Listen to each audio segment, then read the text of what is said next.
Good morning student, आपका राम कुमारी PG college की smart classroom में स्वागत है। आज हम पढ़ेंगे बीए पार्ट थर्ड का जो है राष्ट्रीय और अंतर्राष्ट्रीय माता सुरक्षा जो बाल कल्याण कार्यक्रम जो चलाए गए, जो माता और बच्चे के शिशु, जो माँ और जो गर्भवती माता होती है, जन्मजात शिशु होता है, उनके स्वास्थ्य की देखभाल के लिए कई कार्यक्रम चलाए गए, जिससे क्या है कि मातृत्व और शिशु मृत्यु दर कम हुई। तो ये अपनी बुक है मदर एंड चाइल्ड केयर की, जो है माता एवं शिशु पालन की बुक है, उसमें है। तो इसमें अपन पढ़ेंगे कि ये कार्यक्रम कब चलाए गए, कैसे चलाए गए, इनकी आवश्यकता क्यों होती है। तो इनके बारे में कि भारत आज़ाद हो गया था, तो इसमें समय समय पर भी बहुत सारी ऐसी समस्याएं कि कई बार जैसे गर्भवती महिला जब गर्भवती होती थी तब उसकी मृत्यु हो जाती थी, या कई बार ऐसे कि जब बच्चा जन्म लेते ही उसकी मृत्यु हो जाती है या बच्चा गर्भ में ही मर जाता। तो ऐसी स्थितियों में भारत सरकार ने कुछ ऐसे भी योजनाएं चलाई कि भी माता और बच्चे को पूरा देखभाल, उनके जब वो गर्भवती होती है माता, तो उसको स्वास्थ्य की पूरी देखभाल हो, समय समय पे उसका उपचार हो, समय पे उसको दवाई की पोषणिक आवश्यकताओं की पूरी व्यवस्था हो सके। इसके लिए बहुत सारे कार्यक्रम चलाए गए, जैसे इन स्वास्थ्य सेवाओं को सफल संचालन के लिए विभिन्न कमेटियां हैं जो गठन बनाएंगे। तो 1946 में मोरे कमेटी थी, 1963 में मोदालियार कमेटी थी, और 1965 में मुखर्जी कमेटी थी, और 1977 में श्रीवास्तव कमेटी आदि थी। ये सारी कमेटियां फिर केंद्र स्वास्थ्य मंत्रालय ने सन 1981 में एक कार्यकारिणी समिति का गठन किया, जो इन सब भिन्न अलग अलग न हो के एक कमेटी का गठन कर दिया कि भाई इसके जरिए जो भी स्वास्थ्य की, जो भी माता और शिशु के स्वास्थ्य के लिए जो भी सहायता की आवश्यकता होती है, वो उस फंड से, उस कमेटी से उन्हें सहायता उपलब्ध हो जाएगी। तो समय समय पर इनकी देखभाल की जाने लगी।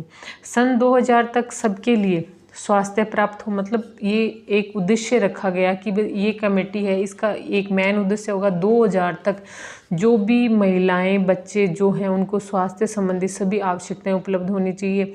कब कहाँ कैसे उपलब्ध होनी है उनकी पूर्ण जानकारी, ब्यौरा होना चाहिए। ठीक है। तो भारत सरकार द्वारा जो कार्यक्रम चलाया गया, इसमें मातृत्व शिशु दर में कमी आई।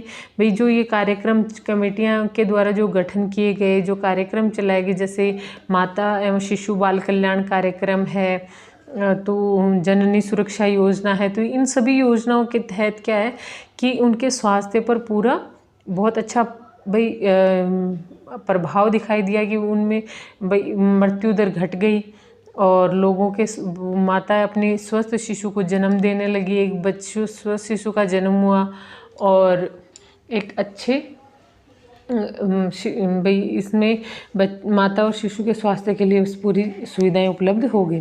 तो इसका मुख्य भाई आजकल अधिकांश स्त्रियां गर्भ काल प्रसव के समय, भाई प्रसव उपरांत मर जाती हैं। मतलब बहुत सारी चीज़ें हैं कि भाई प्रसव के समय गर्भवती होती है, उस समय भी मर जाती हैं, या प्रसव के समय उनकी मृत्यु हो जाती है। तो इनके कारण क्या थे, जो जैसे वर्तमान स्वास्थ्य सेवाओं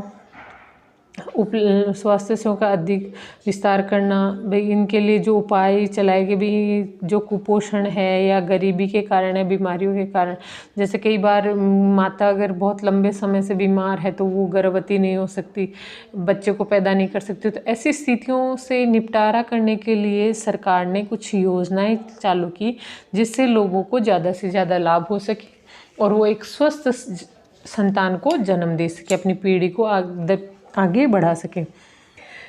माता शिशु कल्याण कार्यक्रम योजनाओं का गठन कर ग्रामीण क्षेत्रों में विस्तार किया गया, मतलब ग्रामीण क्षेत्रों में उनका विकास किया गया। निःशुल्क चिकित्सा केंद्रों का विकास किया गया। भाई निःशुल्क स्वास्थ्य केंद्र जो है वहाँ पे, जैसे आंगनबाड़ी है या बालवाड़ी है उनमें क्या है कि निःशुल्क दवाइयों का वितरण किया गया, या जो सरकारी अस्पताल वगैरह हैं वहाँ पे भी निःशुल्क दवाइयों का वितरण हो सके, ये सारी व्यवस्था की गई। प्राथमिक स्वास्थ्य केंद्र का विस्तार हुआ, जैसे छोटे छोटे गांव में प्राथमिक स्वास्थ्य केंद्र खोले गए ताकि लोग इसका अधिक से अधिक लाभ उठा सकें। महिलाओं में स्वास्थ्य जागृति पैदा करने हेतु स्वास्थ्य कार्यकर्ता द्वारा प्रशिक्षण दिए गए, मतलब स्वास्थ्य कार्यकर्ता एक नियुक्त कर दिया गया कि वो लोगों को ज़्यादा से ज़्यादा जानकारी उपलब्ध करवाए और उनके स्वास्थ्य के बारे में नए नए कार्यक्रमों का आयोजन करके वो लोगों तक जानकारियाँ पहुँचा सके। उपरोक्त ये सब चीज़ों को ध्यान में रखते हुए WHO ने सन 2000 तक सबको स्वास्थ्य प्राप्त करें, मतलब ये एक उनका उद्देश्य, एक नारा रहा था कि सबको स्वास्थ्य प्राप्त हो, अच्छे से अपने स्वास्थ्य की पूर्ण देखभाल कर सके, अपने आप को अच्छा बना सकें। तो इन चीज़ों के लिए कि माँ इन चीज़ों का पूरे से पूरा लाभ उठा सके और उसका स्वास्थ्य अच्छा बना रहे और स्वस्थ शिशु को जन्म दे, उनमें कोई जैसे कोई विकलांगता या शारीरिक मानसिक जो भी शारीरिक मानसिक विषमताएं न आए।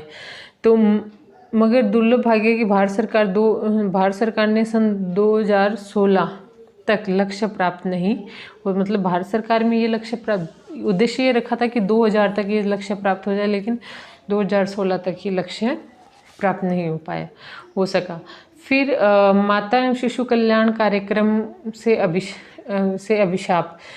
अभिप्राय है कि भाई इससे अभिप्राय क्या है कि मीनिंग क्या है, माता स्वास्थ्य कल्याण कार्यक्रमों से अर्थ क्या है इन चीज़ों का कि शिशु देश की मूलभूत निधि है, मतलब मूलभूत आवश्यकता है। कहा जाता है कि वर्तमान पीढ़ी आने वाला भविष्य सुधार सकती है। बालक ही वर्तमान देश का भविष्य माना जाता है। तो इन सब के लिए बालकों भविष्य उन्हीं पर निर्भर रहता है। अगर नागरिक अच्छा स्वस्थ पैदा होगा तो अपना देश भी अच्छा बनेगा। अगर जो भी संतति उत्पन्न होती है वो अगर विकलांग मतलब उनमें कोई विषमताएं पाई जाती हैं तो वो देश को आगे नहीं बढ़ा सकते। ऐसी स्थिति में क्या है कि उनके पालन पोषण देख रेख शिक्षा दीक्षा उचित प्रकार से हो, निरोगी हो, विवेकपूर्ण हो। तो इन सभी के लिए क्या है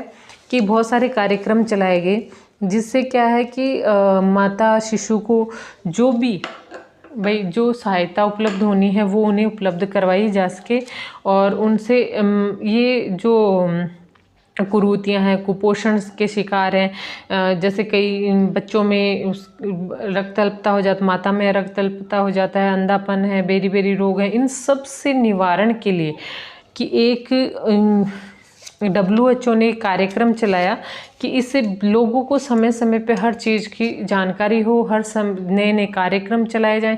तो जैसे टीकाकरण है, टिटनस का टीके लगाए, जब माँ गर्भवती होती है तो 3रे माह में और 7वें माह में टिटनस के इंजेक्शन लगाए जाते हैं। बच्चा पैदा होते ही BCG का इंजेक्शन लगाया जाता है।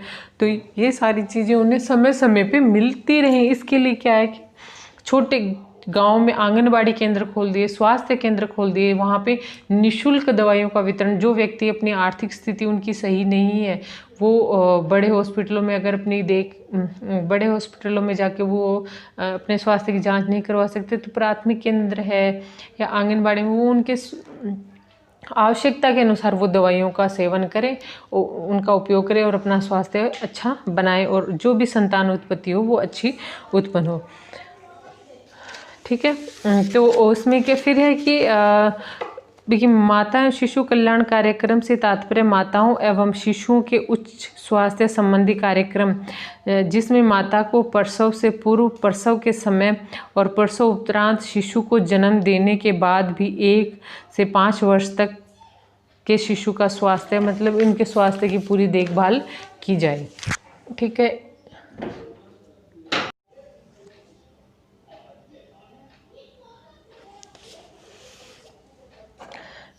अब ये आता है कि माता एवं शिशु स्वास्थ्य से कल्याणकारी सेवाएं। कल्याणकारी सेवा, माता शिशु कल्याण सेवाओं का निम्न वर्गों में विभाजन, मतलब किन किन चीज़ों में उनको सेवाएं उपलब्ध करवाई जाती हैं, इनके मुख्य जो कल्याणकारी संस्थाएं हैं उनका मुख्य उद्देश्य क्या है, तो वो किन किन भाग किस समय कैसे सहायता प्रदान करती हैं। जैसे गर्भवती माता के लिए ये सेवाएं, प्रसव के लिए हैं, फिर है धात्री एवं नवजात शिशु के लिए है। भाई ये सेवाएं किन किन को दी जाती है, कब दी जाती है, तो उनके बारे में 1 से 5 वर्ष की आयु के बालकों के लिए हैं। दाइयों के लिए प्रशिक्षण, मतलब जो दाई वगैरह हैं उनको प्रशिक्षण दिया जाता है कि अगर मान लो कि उन्हें अगर हॉस्पिटल तक नहीं पहुंचाया जाए तो घर में कौन सी प्राथमिक सेवाएं दी जाती हैं उनके बारे में है। तो माता के गर्भवती माता के लिए सेवाएं क्या है कि ग्रामीणों का स्वास्थ्य जांच, मतलब समय समय पे स्वास्थ्य जांच के लिए भाई डॉक्टर नर्स वगैरह भी कैंप लगाए जाते हैं। वहाँ पे लोगों को, जैसे गर्भवती महिलाएं होती हैं उनको वहाँ बुलाया जाता है और उनके स्वास्थ्य की जांच की जाती है। तो समय समय पे उनकी जांच की जाए ताकि वो सही समय पे भाई अच्छी संतति उत्पन्न कर सकें और उनका स्वास्थ्य भी अच्छा बना रहे। फिर प्रसव के लिए, प्रसूता के लिए क्या है कि प्रसव के समय की सेवा, जैसे प्रसव के समय जैसे गर्भ माता है तो उसको क्या क्या सेवाएं दी जाती हैं, किस प्रकार की भाई उसे कोई इन्फेक्शन वगैरह ना हो, इन सब के सेफ्टी किस प्रकार की जाती है उसके बारे में उन्हें सुविधाएं उपलब्ध कराई जाती है। फिर प्रसव के बाद की जो सेवाएं, जैसे बच्चा उत्पन्न हो जाए उसके बाद की जो सेवाएं होती हैं कि बच्चे को अच्छे से साफ सफाई करनी चाहिए, माता को समय समय पे दवाइयाँ वगैरह जो उनकी इम्यूनिटी पावर को बढ़ा सकें वापस, जैसे माँ बच्चे को जो जन्म देती है तो माँ के शरीर की बहुत सारी ऐसी कोशिकाएं टूट जाती हैं, उनको सही समय पे जल्दी रिकवर किया जा सके, इसके लिए उन्हें सहायता प्रदान की जाती है और उनकी देखभाल के लिए अच्छी दवाइयाँ वगैरह उपलब्ध कराई जाती हैं और समय समय पे उनकी देखभाल की जाती है और उन्हें भी डॉक्टर वगैरह टाइम टू टाइम उन्हें देखते हैं। फिर धात्री माता और जो नवजात शिशु हैं उनके लिए उन्हें पोषणिक सहायता प्रदान की जा सके, टीकाकरण सही समय पे, संतुलित आहार किस प्रकार का उन्हें आहार देना है इनकी जानकारी दी, शिशु की देखभाल कैसे करनी है, उनके स्वास्थ्य के बारे में, उसके व्यायाम के बारे में सभी चीज़ों का ध्यान रखा जाता है। तो इन चीज़ों के भी माता और शिशु के लिए उन सारी चीज़ों को उपलब्ध कराया जाता है और ताकि वो सही समय पे इन सेवाओं का लाभ उठा सकें और अपना कार्य सही, भाई बच्चे का स्वास्थ्य अच्छा बना रहे और माँ अपने बच्चे को अच्छे से दूध पिला सके, वो किसी संक्रमण से ग्रसित ना हो। और अगर कोई माता लंबे समय से कोई बीमार है या किसी बीमारी के कारण वो बच्चे को दूध नहीं पिला पा रही है तो उन्हें ऊपरी दूध, जैसे फॉर्मूला दूध है, गाय का दूध है, बच्चे को कितनी कितनी मात्रा में कितने कितने समय में कब देना चाहिए, उन सब की जानकारी उन्हें दी जाती है।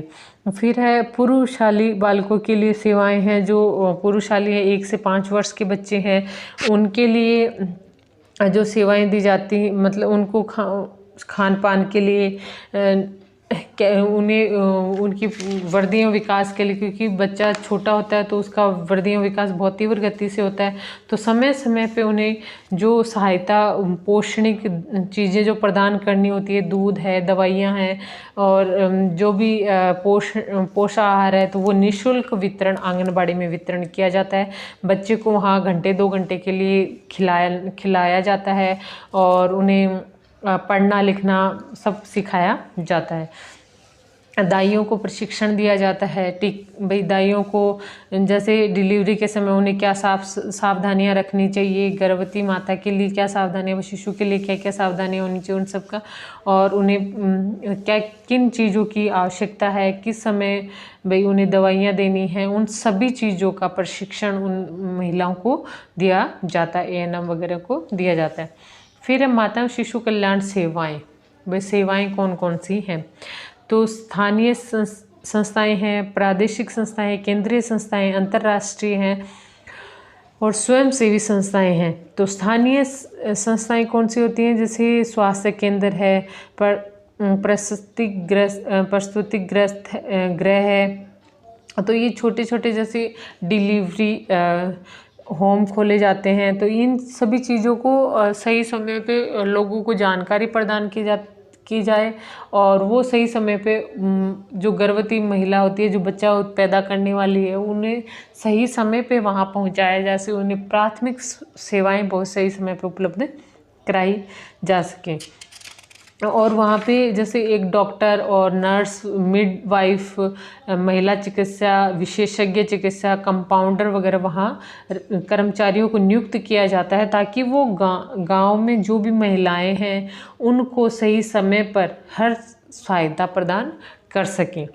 ठीक है, तो ये चीज़ें हैं प्रादेशिक होती हैं कि जो स्वास्थ्य मंत्रालय के सहयोग से कई कार्यक्रम चलाए जाते हैं। इसके अंतर्गत गांवों और शहरों में बाल कल्याण सेवाओं का आयोजन किया जाता है। इन सेवाओं के अंतर्गत माता और शिशु के स्वास्थ्य संबंधी सभी निःशुल्क उपलब्ध, जो भी निःशुल्क साधन, जो जैसे दवाइयाँ वगैरह हैं, स्वास्थ्य संबंधी कोई अन्य पोषण आहार उपलब्ध करवाना है, तो इन सब की फलाहार है, अल्पाहार है, वितरण है, तो इन सब का प्रादेशिक संस्थाएं इनका देख रेख करती हैं और वो समय समय पे उन तक पहुंचाती हैं। स्वास्थ्य जो प्राथमिक स्वास्थ्य केंद्र है, आंगनबाड़ी है, बालबाड़ी है, वहाँ तक इन चीज़ों को पहुंचाते हैं। ठीक है, केंद्रीय संस्थाएं जो है, केंद्रीय संस्थाएं हैं भारत सरकार का स्वास्थ्य मंत्रालय विभिन्न कार्यक्रम चलाता है। आज़ादी के बाद जो पंचवर्षीय योजनाएं चलाएगी, इसके अंदर सामाजिक कल्याण विभाग है, सोशल वेलफेयर डेवलपमेंट की स्थापना की गई। समाज कल्याण विभाग में संरक्षण और देखभाल में शहर और गाँव में कई कार्यक्रम चलाए जाते हैं। मतलब गांव में उनका उद्देश्य ये होता है कि गर्भवती माता और शिशु का स्वास्थ्य अच्छा बना रहे, मातृ और शिशु मृत्यु दर क्या है कम हो, इनके लिए वो नए नए कार्यक्रम चला रहे हैं। तो इसके तहत वो कई कार्यक्रम सही प्रकार से निर्वाह कर सके और इनका लोगों को इन चीज़ों की भी सही समय पे जानकारी हो कि भाई इनके स्वास्थ्य के, इन्हें कौन सा पोषण देना चाहिए, कब टीकाकरण करवाना चाहिए। जैसे छोटे बच्चे जब माँ गर्भवती होती है तो तीसरे माह में और 7वें माह में टीकाकरण किया जाता है। फिर बच्चे को जन्म के समय BCG का इंजेक्शन लगाया जाता है। तो ये सारी चीज़ें, जैसे 1.5 माह पे जो DPT का इंजेक्शन वगैरह लगाया जाता है, तो वो सभी चीज़ें उन्हें सही समय पे सही जानकारी उपलब्ध हो और समय समय पे वो चीज़ें उपलब्ध होती रहेंगी, तो उनका स्वास्थ्य भी अच्छा बना रहेगा। अंतर्राष्ट्रीय संस्थाएं कौन सी? यूनिसेफ है, विश्व स्वास्थ्य संगठन है, WHO है, USAID है, United state agency of international development है, तो केयर है, कोऑपरेटिव जो केयर संस्थाएं खोली गई, खाद्य एवं कृषि संगठन है, तो राष्ट्रीय जन सहयोग एवं बाल विकास है, निप्सिड के नाम से जिसे जानते हैं। तो ये संस्थाएं खोलेगी और इसमें क्या है कि भाई जैसे WHO है, वो कोई महामारी होती है उसमें भाई हर देश को सेवाएं उपलब्ध करवाई जाती हैं, स्वास्थ्य सेवाएं उपलब्ध करवाई जाती हैं, ताकि वहाँ पे जो भी छोटे बच्चे हैं उनकी आवश्यकता के अनुसार जो खाने पीने रहने सोने के लिए जो आवश्यक चीज़ें हैं उन्हें सही समय पे उपलब्ध करवा सकें। तो इन सब का वो देखभाल करते हैं, वो समय समय पे उनको उपलब्ध करवाते हैं। ठीक है, फिर अपना आता है, इन चीज़ों के बारे में अपने पढ़ लिया कि भाई ये चीज़ें स्वास्थ्य सेवाएं इन समय समय पे वो उनको उपलब्ध करवाएं और लोगों को इसके बारे में पूर्ण जानकारी दें, ताकि वो ज़्यादा से ज़्यादा इन चीज़ों का लाभ उठा सकें और जो माताएं हैं या बालक और शिशु मृत्यु दर है इसको कम किया जा सके, और भाई जो संतान उत्पन्न हो और वो भी मानसिक रूप से शारीरिक रूप से स्वस्थ पैदा हो, इससे देश का भविष्य सुधरेगा और बच्चों का भविष्य सुधरेगा। और यही जो संस्थाएं हैं ये समय समय पे उन्हें हर चीज़ उपलब्ध करवाती हैं, उनकी मूलभूत आवश्यकताएं जो भी हैं उनकी सहायता ग्रामीण क्षेत्र में, शहरी क्षेत्र में उनको उन तक पहुंचाने का पूरा पूरा योगदान करते हैं, पूरी सहायता करते हैं कि उन्हें किसी प्रकार की कोई भी कमी ना हो, उनका स्वास्थ्य अच्छा बना रहे। इसके लिए वो समय समय पे नए नए कार्यक्रमों का आयोजन करते हैं, नई नई जानकारियाँ उपलब्ध करवाते हैं, ताकि लोगों को भी अपने जो वर्तमान समय में जो भी सहायताएं चल रही हैं, जो आवश्यकताएं चल रही हैं, उनका पूरा लाभ उठा सकें और उनका लाभ उठा सकें और वो सही समय पे अपने स्वास्थ्य की देखभाल कर सकें। और इससे क्या है, अगर अच्छा शिशु उत्पन्न होगा, अच्छा उनका स्वास्थ्य अच्छा बना रहेगा तो अपने देश का भविष्य भी अच्छा बना रहेगा। आज अपन ने इनके बारे में पढ़ लिया। अब अगले अध्याय में अपन पढ़ेंगे कि भाई ये संस्थाएं कौन कौन सी हैं, जैसे अंतर्राष्ट्रीय हैं, इनके बारे में डिटेल से अगली बार पढ़ेंगे। Thank you.